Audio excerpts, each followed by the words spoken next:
focus shifts to UFC 207. It's a special Friday night pay-per-view, December 30th.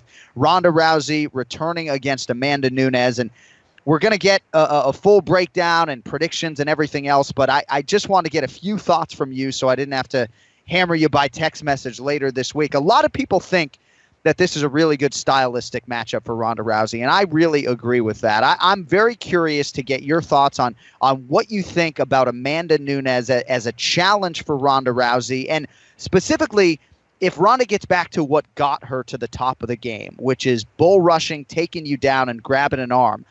Do you think that Amanda can hold up to the physicality of Ronda Rousey and get up if she's put on her back? Do you want to talk about this? Because I'm not going to text you back later. I get it. Exactly right. Text me back.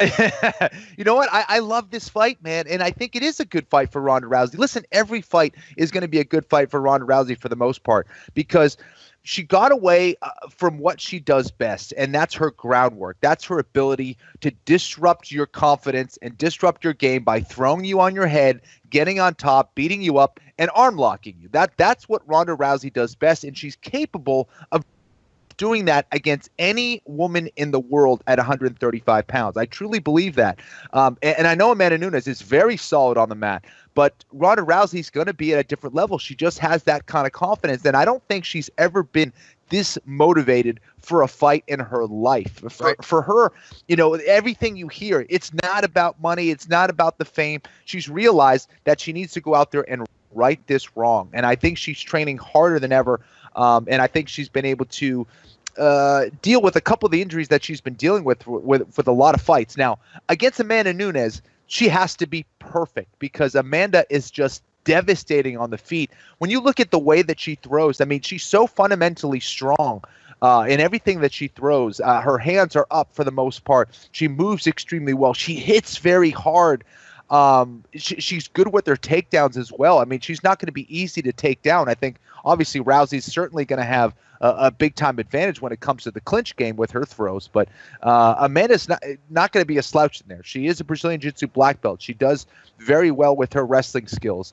I think that the key for Rousey would be to try to tire out Amanda Nunes. We have seen Nunes slow down. Well, it was the Shevchenko fight. Okay, yeah. Katzegano, Shevchenko, she did slow down. She gave up that round against Shevchenko in the third round. She just started really slowing down. And I think Rousey is someone that, you know, when she went to the third round against Miesha Tate, she didn't show any signs of really slowing down or being tired. So I think Rousey, it would be to her advantage to push the fight maybe a little bit later in the rounds to try to get try to take away the confidence from Nunes early and to get her to doubt herself because Nunes isn't great at pacing herself some fights. She starts red hot in the first round. That's where Rousey has to be careful.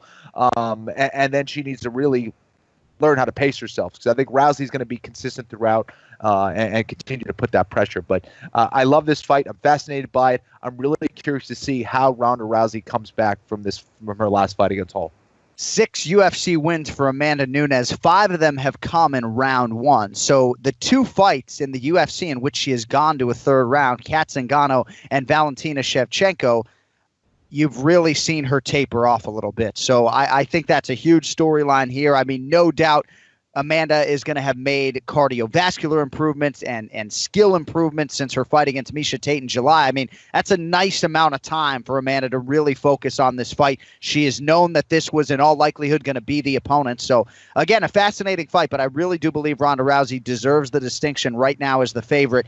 And if you do like Rousey, I would also say she's about minus 160 right now. I don't think you're going to get a better price on her. I think there's going to be a lot of public money coming in on Ronda Rousey. So if you do like Rousey, I think the time to pull the trigger is now. And again, I might look at a submission prop as well. I don't see Ronda winning by TKO or decision necessarily. So maybe you look at Ronda Rousey there by submission